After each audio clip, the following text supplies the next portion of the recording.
Thank you, Congressman West. You know, tonight we're talking about small business in America, the #1 job creator in America. I'm a small businessman. I'm not a career politician.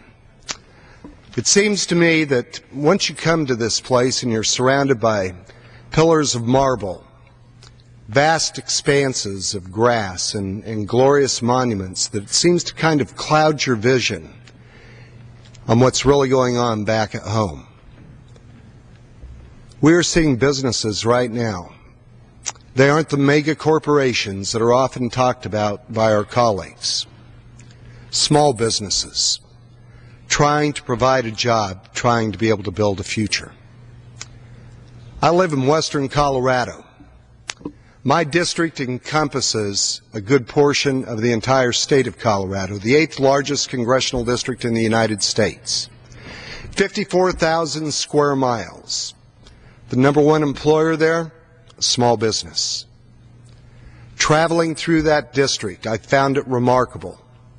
As I have stopped in those small businesses, visited with the owners, sole proprietorships, sub-S corporations, LLCs, people just trying to make a living.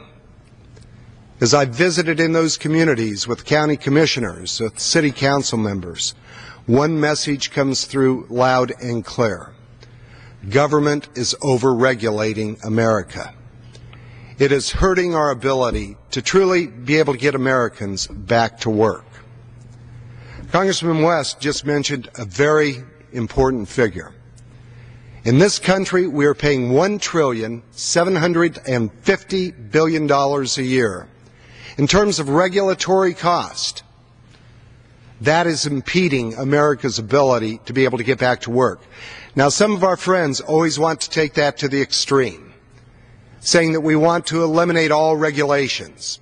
It's not the case. You know, when we go back to the beginning of the 20th century, when we were starting to build cars in this country, in New York City, there were 2 automobiles, 2 cars.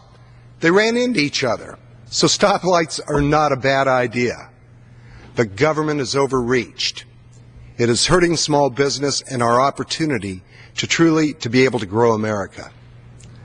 Let me tell you a story about a constituent of mine. Started out with nothing. He and his wife invested and scraped together dollars, and they worked hard, and over the course of the years, they've been able to build a small car dealership in western Colorado. He called me up the last few days, and he said, Washington simply doesn't get it. They seem to believe that they need money more than we do here at home.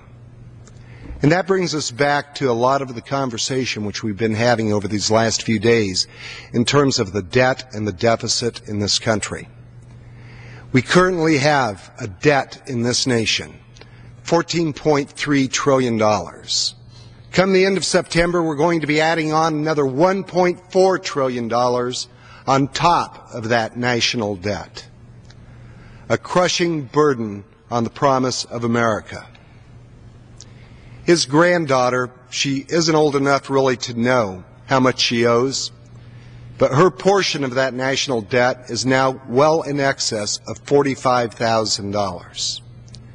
If our children, if our grandchildren are going to inherit the promise of America, we have to restrain, we have to slow down, we have to reduce the spending in Washington, D.C. We simply can't afford it. The numbers are too high. Our colleagues will tell us that taxes are the answer. They like to call it a balanced approach. We need more of your money because Washington needs it more. They fail to point out that through the bills that they have passed through this chamber, Congressman West and I, we weren't here. We didn't help create the problem, but we are certainly here to try and help solve the problem. They increased the debt on the backs of the American people when they passed Obamacare, government-run health care. I'm concerned about that because it is hurting jobs in America. That small businessman who started that business from nothing, was able to grow that car dealership, is afraid to hire because he doesn't know what the costs are going to be from government-run health care. Well, we've got a pretty good idea, at least the upfront costs. It's costing us better than $1 trillion. Our senior citizens, indeed, are worried about that.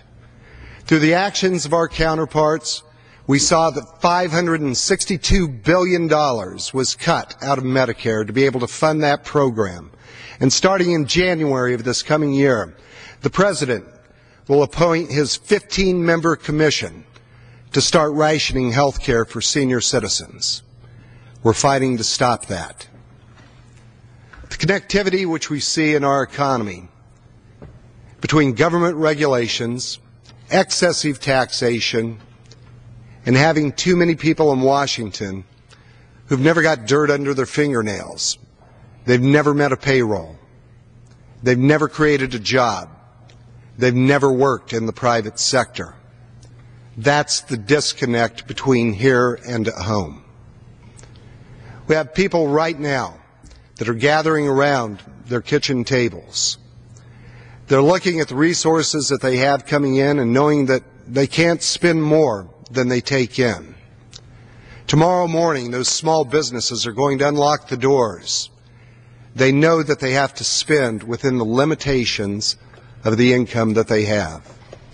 49 of our states live under a balanced budget requirement, just like the men and women who live in the communities of those states.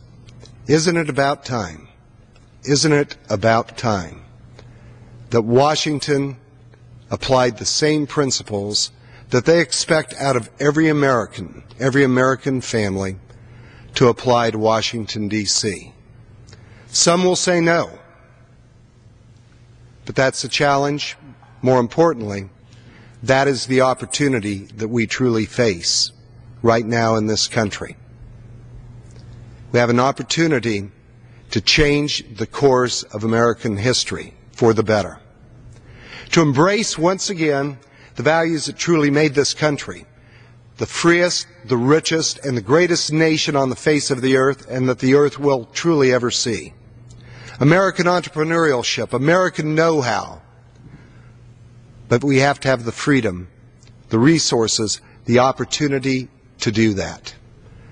Government has not become no longer the stepping stone to success in this country, but it has indeed become the stumbling block. This is our chance. This is our opportunity.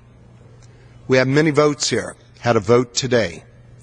This is not the end of the debate, but it is the beginning of a solution.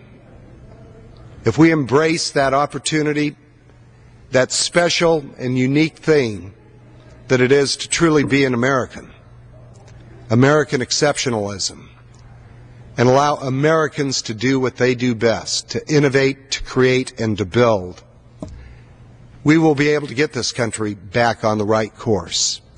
But it will not come as long as we continue to build government, protect programs, and forget about the people who sent us to Washington. Let's stand up once again for the American people, for the small business people who truly make America work, and the #1 job creators in our country. I yield back.